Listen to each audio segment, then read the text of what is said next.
I don't think it's the end. I want to do it only if I enjoy doing it, even if nobody listened to it. I'm having more fun building a media company than I have at any startup I've ever started. My highest high at Twitch. I'm famous, mom. I should have done better. I feel guilty, and that's okay. That's part of the human experience. I would choose to not start a service company. Hey guys, welcome to Silicon Valley Girl. We're about to hop on a Zoom call with Justin Kan. Justin Kan is a co-founder of Twitch. They sold this platform to Amazon for almost $1 billion. He started several more companies. He started a company called Atrium, which was a legal startup. They later shut it down. He interviewed Lingua Triple Y Combinator. We didn't get in, but we got into his Series A program at Atrium. And overall, he has this great Silicon Valley journey from building a company and selling it to starting a company and then shutting it down, and now being a VC and being active on social media. So we're gonna chat about a bunch of things. Let's do it. All right, Justin is in the waiting room. Shall we let him in? Okay, we met before, right? Yes. You came to one of my Atrium events, I think. Yeah, I was at with your Series A program. We were like a company a couple of years ago. I think it was 2019.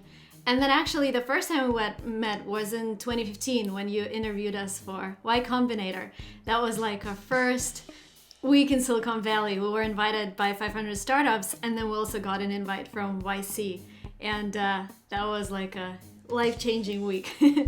But we didn't get in. Yeah, I wasn't too mean in the interview. No. You were nice. Oh, I think, was it 26? So we interviewed twice. Maybe it was 2016. But anyways, yeah, life-changing. So it's been 6 years in Silicon Valley. Super cool. Yeah, so I wanted to chat to you about a variety of topics. I know you moved from San Francisco, right? Yeah, I just moved out of San Francisco. And where you are right now? In Northern California, just like on the coast. Oh, nice. And you're gonna stay there? I don't know. I'm like in the middle of nowhere. I live in like a 2,000 person town. And there's nothing out here, and so I just stay at home. I'm on Zoom. Record videos. Record videos. Now I'm recording videos. Exactly. It's all right. Like people come up here and visit, which is nice because I think everyone wants to get out of the city during the pandemic. But once kind of things come back, I don't know if we'll see. I might move to LA.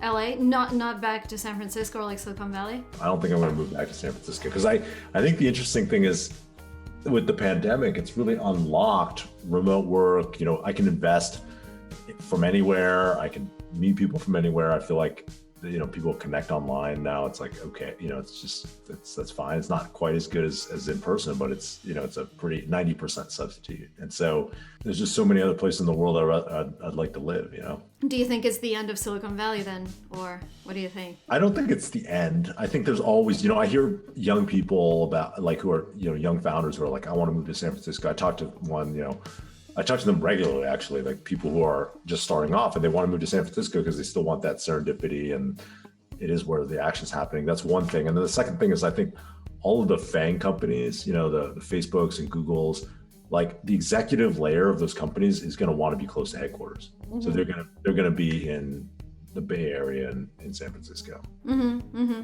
And okay, so what does your day-to-day look like? Because you mentioned you're investing. I see you everywhere on social media. I see you on YouTube, TikTok, Clubhouse, Twitter. So what is your day-to-day now? So I'm like, who my role model is? Gary Tam. I want to be Gary Tam when I grow up. And Gary's like, I was talking to Gary the other day and Gary was telling me, he's like, yeah, I hired all these people at Initialize so I could spend more time making content. That's kind of how I feel. I'm like, my day job is investor. I have this early stage fund called Go Capital. That's a $50 million seed fund with my friend Robin, and we invest in early stage companies. And that's what I do for, kind of most of the day. I'm talking to founders, trying to mentor founders and find new investments. But then I just love creating content. It's like I was always into it at different waves in my life, and now I'm kind of getting back into it. Yeah, you started with it. You started with creating content on Twitch. I was like live streaming like 12 years ago, or 13 years ago, and then I had this wave on Snapchat where I was like giving advice on Snapchat stories, but Snapchat wasn't like viral, right? It wasn't a really good platform for creators. So when I started my last company, when I started Atrium, I gave that up, and then now I've just been getting back into it. And it started off with about about 8 months ago, my friend was like, hey, you should start a podcast. And he was really selling me on this idea of creating a podcast. So I said, okay, I'll just try it. And I really loved it. I loved the opportunity to connect with someone for just like an hour or two and really ask them questions about themselves. Like normally you don't have that opportunity in your life to just spend time talking to your friend and finding out about them. So I did that for a couple months and I didn't promote it at all because I was like, I want to be completely intrinsically motivated. Like I want to do it only if I enjoy doing it, even if nobody listened to it. Nice. So the views were like, they were like 100 views, or it was like 1,000 views an episode or something like that, which not that high. But then I was like, okay, well, if I'm putting all this work in, I should work with some people to try to make this a little bit more popular. And so I hired a kid off this kind of like Gen Z server called Gen Z Mafia, who his name's Brent, and he was kind of like became my executive producer of my podcast. And then he was like, okay, well, we should start promoting it all these places and you should start doing this other content. And then that snowballed until I basically started working with someone on my YouTubes and my TikTok. She was like, you got to be on TikTok. So then I was like, okay, let me figure this platform out. And that's where I'm at now. I'm like making all this content 24/7 and loving it. And you have this 2-people team, right? So basically 3 people, including you, right? To create all. There's some part-time people. So it's ballooned into this. We have one executive producer, one of my podcast, one person who's basically the producer and editor for my YouTubes.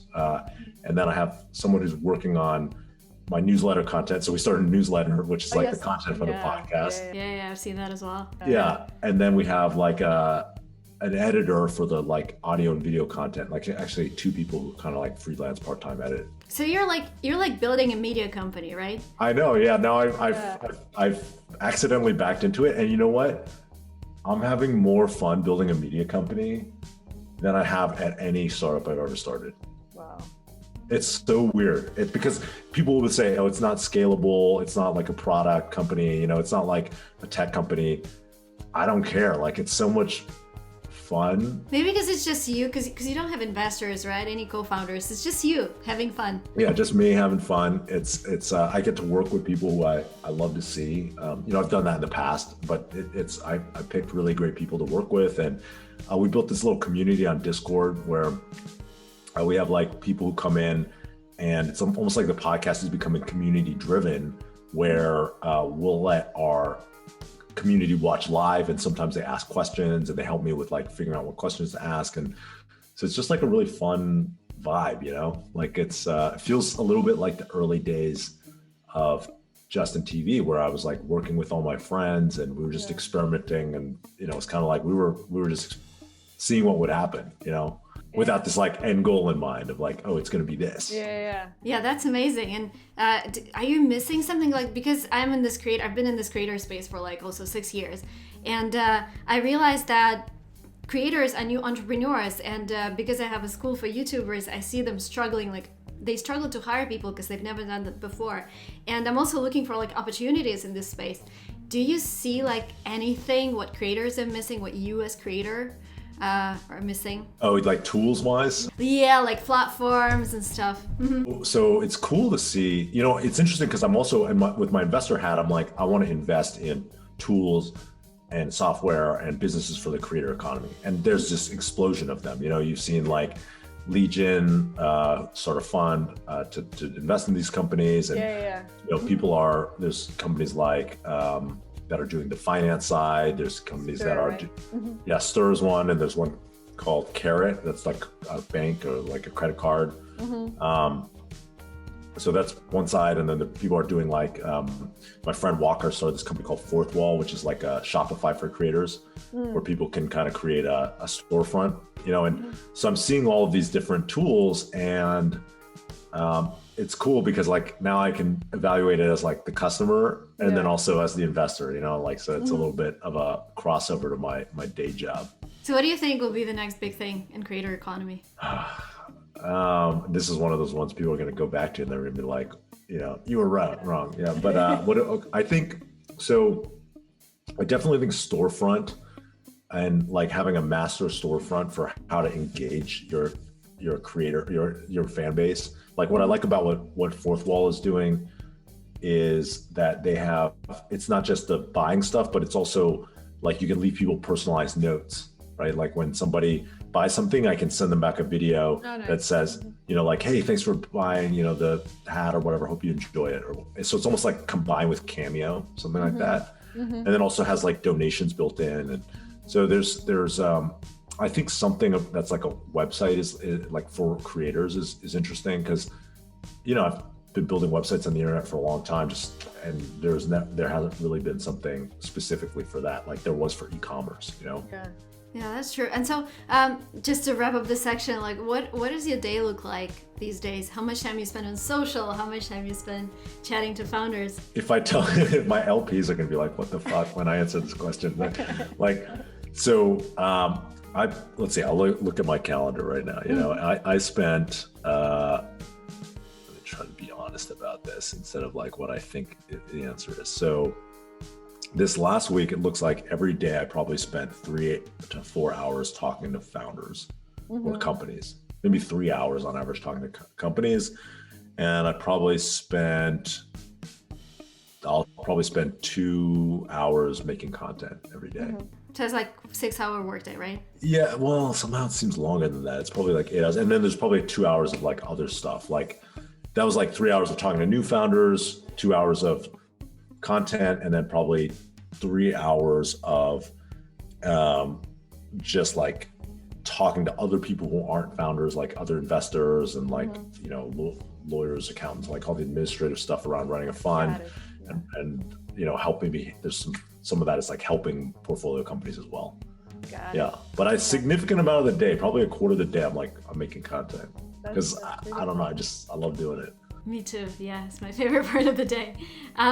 Let's talk a little about Twitch, because this is like a lot of people know you for Twitch. And my first question was, did you know that it's going to be big right from the start? Because when you started, you were just broadcasting yourself. Did you have this idea that, we're going to let other people do the same thing? Or was it just, you having fun? Yeah, when we started, the idea was to create other streams. So we started off as Justin TV in 2006. How's it going? I'm Justin Khan from Justin.tv.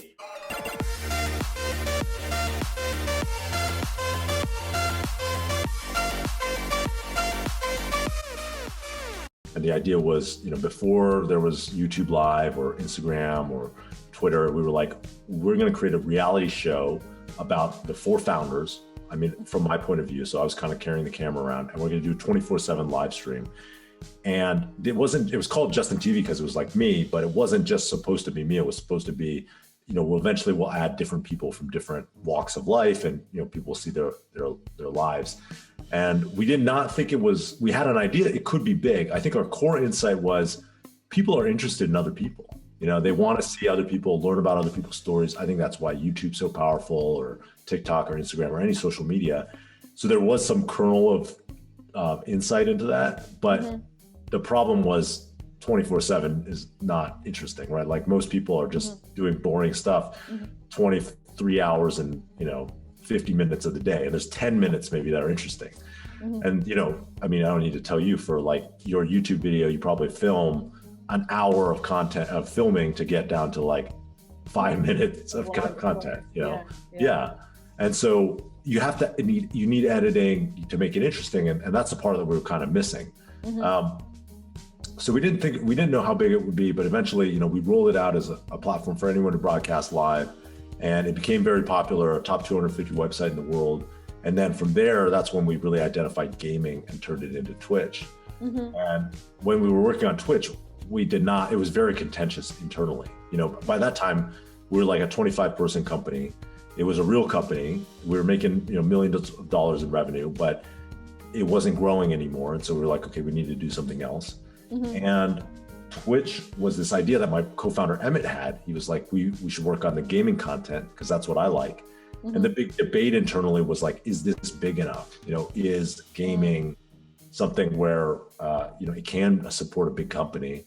And people inside, like lots of people who were working at the company, did not think that at first, And how do you know that the idea is big enough? Like, I think a lot of companies have this problem. They're working on this problem, they love working on it, but they're asking themselves what's next. And how do I know, like, even if the market is evolving like creator economy, you can't really say how big it's going to be. Like, what would you tell those founders who are kind of stuck? You know, like, I think the most important thing is you work on something you care about.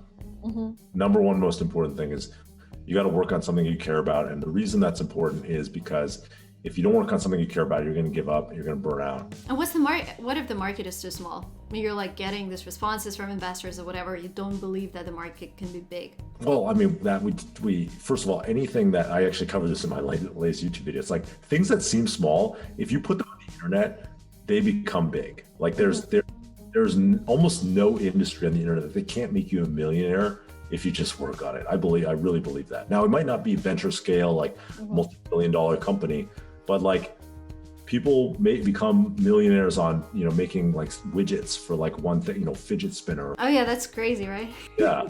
And so there are, you know, I like, there's so many companies in Y Combinator that never achieve this like DoorDash or Airbnb outcome, but they actually are still like a multi-million-dollar profitable business in a little, you know, it's making an app that's like for like people to share photos in a specific niche or whatever, you know, like there's so many different possibilities out there. So I wouldn't be discouraged by like what other investors think. Can you, like, remembering your journey at Twitch, what was your highest high? Because you sold a company, but you had this amazing journey of like more companies evolving and you broadcasting yourself. What was like the best moment that you want to relive? Oh man, my highest high at Twitch. I think it was, you know, at the time I was so, well, I mean, there's a bunch, but like, you know, okay, starting off, in the beginning, you know, I wanted to do Justin TV. Part of it was because I was like somebody who always wanted approval and from my peers and to be popular. And, you know, I was not a super popular kid when I was younger. And so for me, a big part of it was like, oh, if I become this famous internet guy, then like maybe people will like me. And so there were these moments in the very early days after we launched where, you know, we had one moment where, I remember I was in a taxi and this guy recognized me. He was like, "Oh, are you Justin from Justin TV?" And I was like, "Oh, that's amazing." It's, you know, we like the first time it happens, you're like, "Wow." Yeah, exactly. It's like I'm famous, Mom. Like, it was incredible. So that was one moment. You know, there was when we became profitable. I remember we became a profitable company, and we had like just been raising money and spending it, and like we were very tight-fisted. Like we were frugal, but you know, we raised a lot of money, like $7 million, and we didn't know if we would ever get to, you know, being a real profitable company. And we got there, and I remember looking at my co-founder, Michael, and I was like, wow, we did it. Like, we are a real company. Like, it's a company that like, it is now going to be alive by default unless we really mess something up. Yeah. And that was an amazing feeling.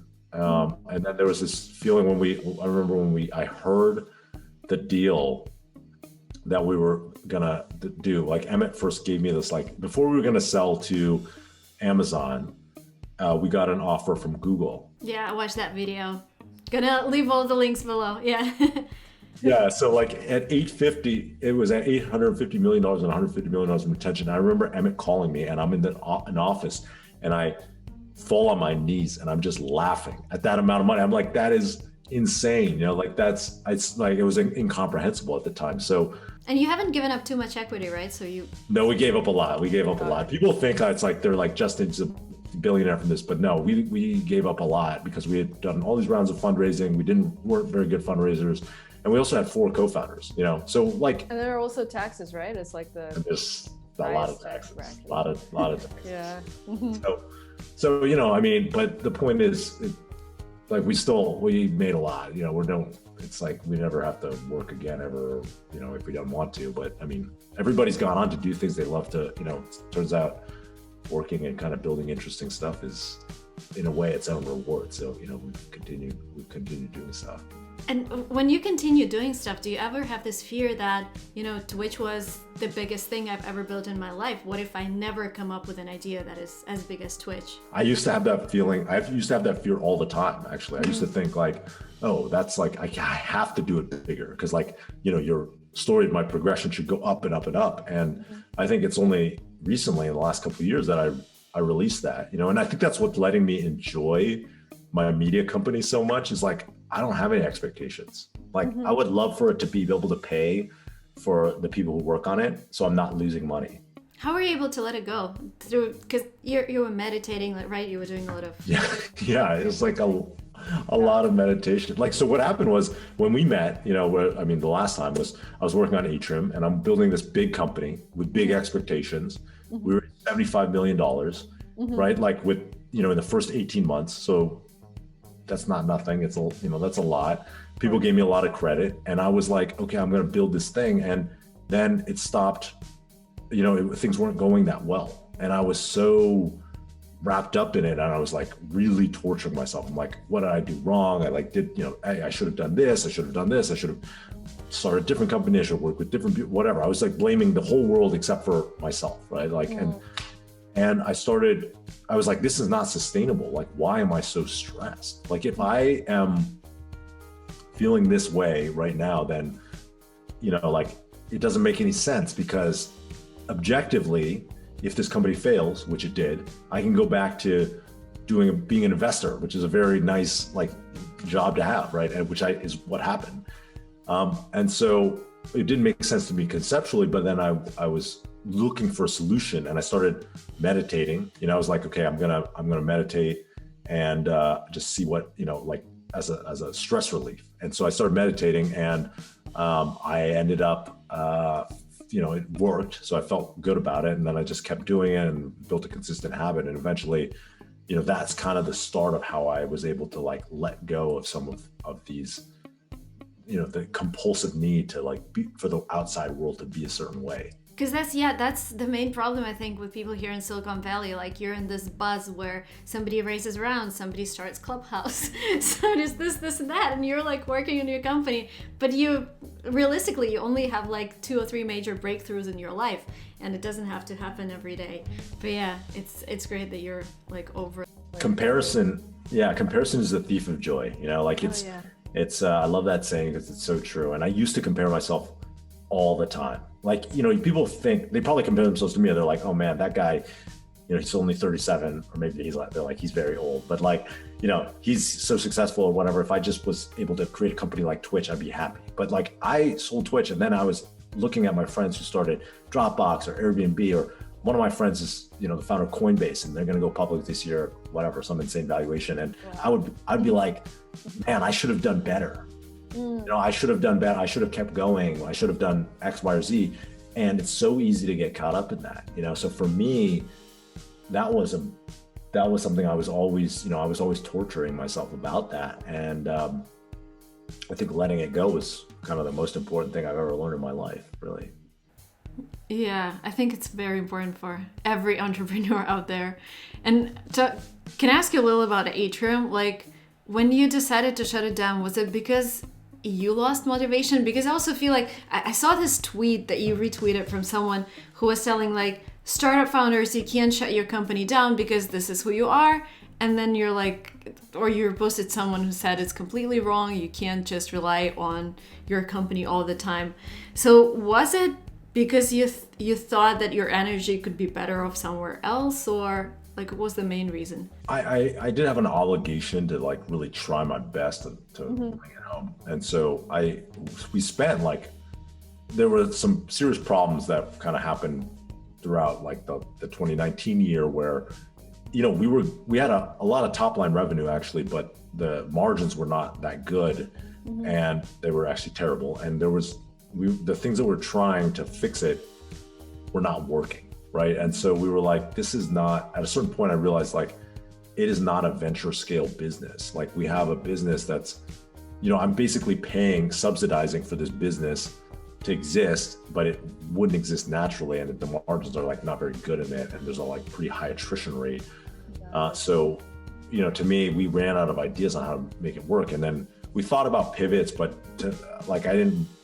we couldn't really think of an idea where I felt this is going to work. This is a good use of capital. Where I thought if this was my money, not my, money I'd raised, I would spend it on trying to build this business. I was not able to think of something. And so for me, it just didn't feel intellectually honest to say, okay, what we're gonna do. This is what we're gonna pivot to and spend our money on and time on. Yeah, but you try to pivot, right? It was like January when you tried to pivot. Or was it already like you realized it's actually shutting down, or? Well, I was kind of like, I think in my heart I knew it was like not the right direction for the company, but I was kind of going through the motions. And then at a certain point I was like, okay, we gotta stop. Like, it's not gonna work, What was the hardest about that decision? Investors or employees or yourself? The investors were incredibly supportive. So, I would shout out the investors. Andreessen Horowitz, General Catalyst, Andrew Chen and Nico Bonatzis from the two firms were very, very, very supportive. And Michael Seibel from Y Combinator as well. They were on our board, and along with Mark Andreessen, they were so supportive of me. Like, I just felt like I really, I cried actually. I was like so thankful, and like they were there. People couldn't ask for better investors, in my opinion. Now, the hardest part was we laid off like more than 100 people. That was tough, and like I had a deep love and respect for many of them, for all of them really, but like many of them, I consider friends. I do consider friends, and trying to help people navigate how to get a job and stuff. And that was a worry for me. Now that being said, like everybody landed on their feet, and they did go and get jobs, and they're kind of off to the races. So that's great, which is good. It's like everything as an entrepreneur, you always think things are going to be everything that's happening at this moment. That's a crisis. You're like, this is the end of the world. Oh yeah. But you've been there, Yeah. but it never is. And what about you? What about like yourself? By that time, did you learn how to separate yourself from the business, or was it just like the end of the world? No, by that time I was already okay. I was, myself, I knew, like I went through a couple of difficult experiences that helped me. They were almost like the final test, maybe not final, but they were a test of my meditation practice and my mindfulness practice, where I was like, oh, I'm going through this difficult experience, but it doesn't define me. It's like, I'm not getting swept along with it.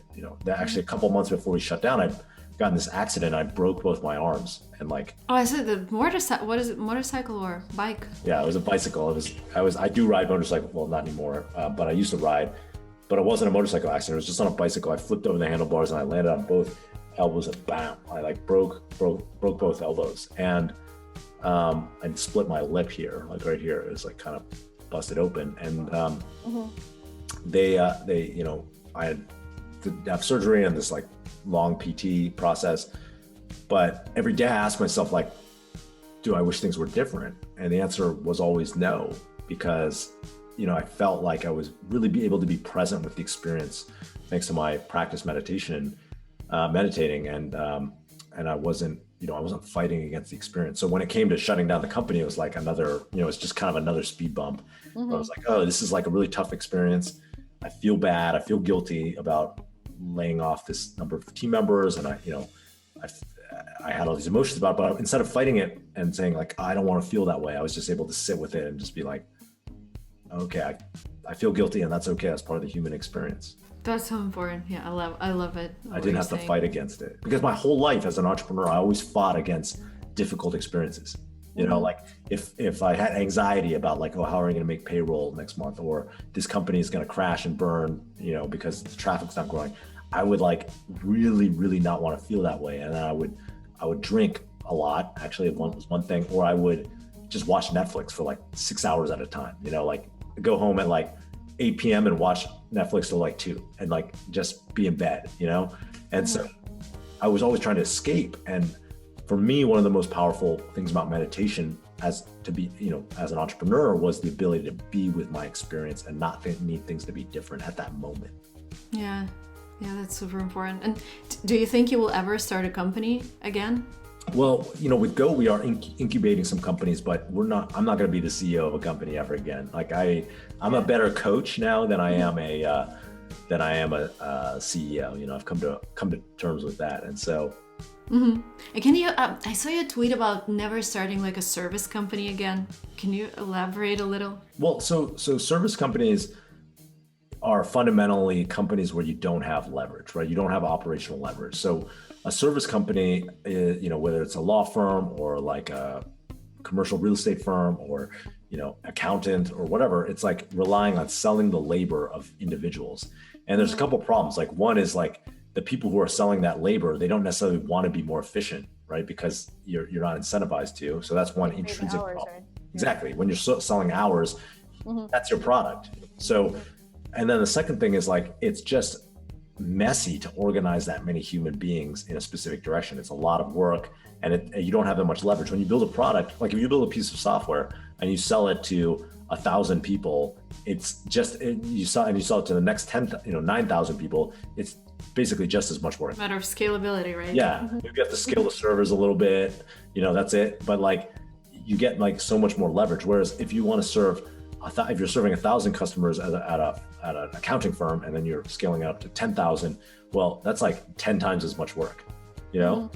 So it's just, that's the reason why, like, people are always going to start services companies because, that's part of one of the big roles in the economy, across all sorts of different service sectors.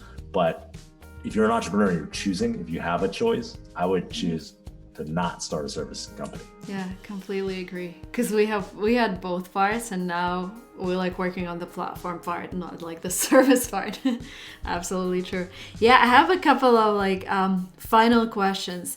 How do you, like, when you advise your startups, how do you tell them to stay focused on an idea? Again, going back to like problems in Silicon Valley where everyone is starting this new big thing. There was the time when everybody wanted a chatbot, and now everyone is talking about Clubhouse. How do you stay focused on your own company without like, or is it good that you're trying different things all the time? Yeah, I think it's, the conundrum is many people who start on, there's like kind of two types of entrepreneurs, right? One type is like, they just like want to solve this one problem in the world. They're monomaniacal about that. And they just like, that's their life's work, right? Oftentimes they were working on that problem before they were even a founder, and they didn't want to become a founder, but they started that kind of company. They started the company because they wanted to solve that problem. And then there's another type, which is like, there's people who are just interested in new ideas, and they're excited about like new things, and they glom onto entrepreneurship that way, right? And that's kind of how I am.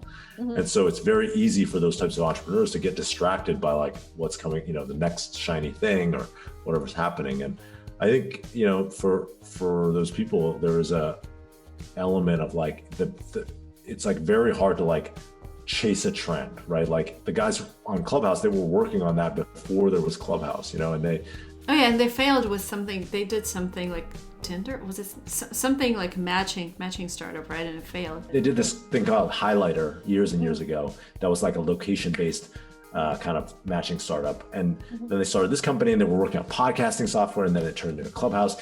And so, sometimes it takes up, those overnight successes take a really long time. And I think for an entrepreneur, you just have to really build up that, like, here's my plan, here's my strategy, here's the proof points, and when we're going to learn if it's working. And I'm just going to stick to that plan and like see it through, and know that like the work I'm doing right now in 2, 3, 4, 5 years, that's when it's going to pay off, and really have that patience. I think like impatience is the kind of killer for a lot of founders, Impatience. And so you said there are two types of founders. What if you're like a second type of founder? I don't know, because I'm the first type. I'm solving a problem that I'm really passionate about, people learning languages. But if we're talking about like the second type, they're never like really relate to the problem themselves. They just see the opportunity and jump into it. Well, that usually doesn't work that well, right? Like that's kind of where I came from with Atrium. And I think that it's best. That's why I'm saying like the best thing to work on, early in the conversation, I said the best thing to work on is the thing where you really give a shit and you want to work on it. You just like want to work on that thing. And that's the thing that would keep you focused, right? Yeah. Okay. And you had a son, right? Yes. Because I met you at the hospital, and I was like 5 months pregnant, I think. When was his birthday? He was born in September of 2019. Yeah. Nice. Emily was born in November, so they're that's awesome. Really close. How has your life changed? Well, obviously having a kid is the most kind of not demanding, but like it's the most engaging thing that you'll probably ever do in your whole life. And so for me, I think it was interesting. It was like I love how my kids, like, it just gets better and better over time. He's running around and learning stuff, and that's so much fun to watch. And like really, we love to dance together. Like he loves dancing. So, there's a lot of joy in that. And then it was also hard in ways, one big way was I was always kind of the master of my own destiny and time. I was like the person who I could just do whatever I wanted, whenever I wanted. And obviously when you have a kid, you can't really do that anymore. So, Yeah, and you can't really sleep for the first months, right? yeah. So some of those adjustments in the early days were difficult for me, but overall it's, one of my friends said to me before I had a kid, he was like, having a kid really rounds out the human experience. And I thought, I get it now, it really does. Like I can't imagine not having a kid. And it also makes you more disciplined. I think Paul Graham said it. If you want to become more disciplined, get a kid. Absolutely, because at the time, you used to be able to just stretch out your work like all around the clock. Now it's like, okay, I gotta go make his dinner. I gotta go take him on a hike after this. I gotta go do, and so it puts like constraints on your time. Exactly. Yeah, and so another question, we're talking about like startups that you're investing in. So you're looking at creator space, you're looking at biotech, right? Because you invested in a pharmacy and then... Yeah, so we do like healthcare companies, yeah. Mm-hmm. So where do you think is the next biggest opportunity in terms of markets? I think climate change is really, really big. Yeah, so really into like investing in climate change companies with my partner Robin. We're like, we think, one is it's a big, really important problem, right? Like it's probably the problem facing humanity in the next 50 years. So we think that's super important. And the second reason is like I think the customers and the there's three reasons. The second is the customers are there, right? Like people are starting to make decisions based on what's the environmentally friendly thing to buy, right? Like it's become cool, right? Like they want a Tesla, or you can eat impossible foods or beyond meat, and it's just as good as the alternatives, but you feel better about what you're doing for the environment. The third thing is that the founders want to build those companies now, right? It's attracting the founders, and so that's almost the most important part, because you got to invest in where the talented founders are. And so we see more people who care about this problem, and that's what they want to dedicate their lives to. And so funding them is, that's who you're looking for. Yeah, my friend is building this digital fashion startup. I love it. Because like taking pictures for Instagram, and you just buy clothes from designers that are digital and you just wear them instead of like buying real stuff. Yeah. It's really cool. I love that idea. Yeah, I love it too. And she's in fashion, so she understands what looks the best. What was your lowest low in your career looking back? What was there's so many. Is there something you would change or? Yeah, there were so many lows. There's nothing I would change. I'd start with that. There's nothing I would change because, everything that happened for a reason. And it all had to happen the way it did for me to get to be the person I am today, including, we selling Twitch before it was whatever, $20 billion company, or maybe I worked with people where it didn't work out in the end, or lost friendships over it. Like all those things, they happen for a reason. And I don't really have regrets. I used to. I'm not saying I'm like perfect. I used to have a lot of regrets, but like now I've come to realize like, it's all as it should be. In terms of lows though, they happen every year. I wanted to quit my company like every year after founding it. I remember it usually happened in the summer, because I'd be on Facebook and seeing all my friends like posting great like vacation pics and stuff, and I'd be like working in the dark, programming something or whatever, and I was like, oh, why am I doing this? I want to quit. And so there were a lot of times that were lows, But yeah, you said you never regretted selling Twitch. And what do you think, like something it's grown to? Do you like what's happening to the company? Well, I think Amazon has really supported the growth of the company. Yeah, it's grown to be like a pretty amazing company, and I think a very iconic company. And I think that's amazing for, obviously our legacy as founders. Yeah. It's just a lot of people complaining about bans. Like when I ask them on Instagram, what do you want to ask Justin? It's like, why is this person banned? Why is that person banned? Yeah, well, with internet moderation, you're never going to make people happy, right? Like it's like if you ban Donald Trump, then there's going to be 40% of the population that's like, you're terrible.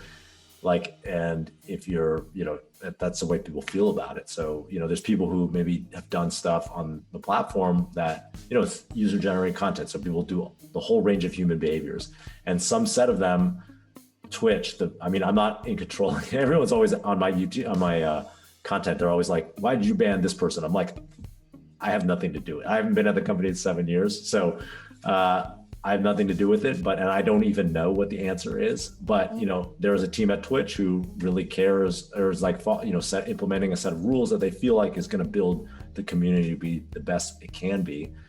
And you're never going to make everyone happy. Do you get haters yourself online already? Because you're like growing on YouTube really fast. Your growth is amazing. You're getting like over 10K subscribers, 50,000K on your previous video. Which is yeah, it's been fun to see. Like I'm excited about it. The hater, like I'm surprised actually. The comments are very positive, except for like, why did you ban this person? Which is, I find to be hilarious. There's people are very positive about my content. I think that there is a little bit on TikTok, especially if people being like, sometimes when I'm like, hey, money doesn't make you happy, people are like, they don't believe it, right? They don't want to believe it, or they say, oh, that's rich guy shit. Like, of course you would say that, you don't have to worry about rent, which I understand that sentiment. I actually thought that too when I heard people who are successful say, oh, money doesn't make you happy. I was like, I don't believe that, And so I get it, but at the same time, I've kind of seen the experiment of like, from making $800 a month when we were just starting off and eating burritos to like, every step of the way, now, kind of becoming more and more successful. Like I wasn't happier because of like how much money I was making. The things that drove my own happiness were my connections with the people around me, whether I felt like I was connected with the people around me, whether I was in a centered and grounded place myself, those types of things. Do you feel the urge to get back to people like on TikTok and reply to them, no, you're wrong, or do you just ignore? What happens when you get those types of I try to give people like, if someone's like engaging in a conversation, I try to actually engage with them. I actually get the most haters on Twitter, I think, before I even started video. I think the people on video are actually quite kind, I think, which is reflective of. You'll see it a little later. Okay, you're not big enough yet. You'll see it. But yeah, it's coming. You'll see it. All right. So on Twitter, maybe it's because I've been there longer or whatever, oftentimes people like, they want to quote tweet me and be like, oh, this guy fucking's out of touch or whatever. When I was last year during the pandemic, I would say, like, I don't think our model of like doing the lockdowns in California is going to be the most, we're sacrificing a lot for what I think is like a very low effectiveness. That's what I would say. Like, it's sacrificing a lot and I don't think this is effective. And people would be like, you're trying to kill my grandma. And like, you are like a heartless venture capitalist who makes more money when you. Oh yeah. You're just making money on us. Yeah. I get it. And the thing is, the funny thing is like, actually, I mean, this is terrible to say, but like the pandemic has been a huge boon to the technology industry. It's like in a bad way, in my opinion. It's like people have to order things online because they don't want to go out, right? Like that is. So it's actually, I make more money when the economy is locked down. Like exactly. But I think it is worse for society and not a good trade-off. And so, it's like I should be champion lockdowns, but like I'm not. I'm saying like maybe consider this. Anyways, people like to shit on me for that, but other than that, I'm. Yeah. Cool. Yeah, well, congrats on your growth. I think your YouTube has a really bright future. Thank you. I love your stories. By the way, go ahead. No, I'm just having a lot of fun with it. I actually genuinely really like making these YouTube videos. And your team edits everything, so you just send them the footage and they edit. Yeah, so we'll come up with an idea together. Jen Lee, she's my producer. She actually was the one who was like, you got to make YouTubes and TikToks, and I was like, okay. I was a little skeptical, and she's my producer, and so we like come up with an idea or like have a bunch of stories, a long list. And then I come up with an idea, we write out like a script, and then I'll kind of create the content, and then she'll edit it. Yeah, she kind of edits all the, she edits it for YouTube. So it's super tight and like, it just like doesn't let up, Nice. Yeah, and I wanted to ask you, what do you think is your superpower? Because looking at your YouTube videos, I can definitely say that storytelling is something you're so good at. Like your videos are, in terms of editing, they're super basic, but the way you tell your story, you just want to watch them up to the very end. Oh, thank you. So yeah, storytelling, I think I've always thought I'm a great catalyzer of people. Like when I have an idea, I put it in a story and I can tell that story and people are excited about it, and so that's a real fundamental skill for startups, right? Because you need somebody to get everyone excited and hyped up and working on whatever the problem is. You're selling your co-founders and employees and investors and customers. And so I've always been a really great storyteller and catalyzer. And I think that's really one of the only things I'm very good at. Yeah, well, there are other things that you're great at, but your storytelling skill is amazing. And maybe the last question. Who would you recommend for the next interview? Because Gary Tan recommended you, and I was so happy you did it. Maybe you know someone who's, maybe a VC starting on YouTube, or an entrepreneur starting on YouTube, because I love to chat about that as well. What about Li Jin from Atelier Ventures, who is... That's a great... I'm jumping on a call with her in March, because we actually met when she was working at Andreessen Horowitz, and she actually invited us, so we pitched LinguaTrip, and they also invited us to talk about growing on YouTube. That was a lot of fun. Awesome. Yeah. Awesome. Thank you so much. Yeah. Hoping that, when the pandemic is over, when you're back in Silicon Valley. Yeah, we'll meet up. We'd love to meet up. Yeah. I love that. Cool.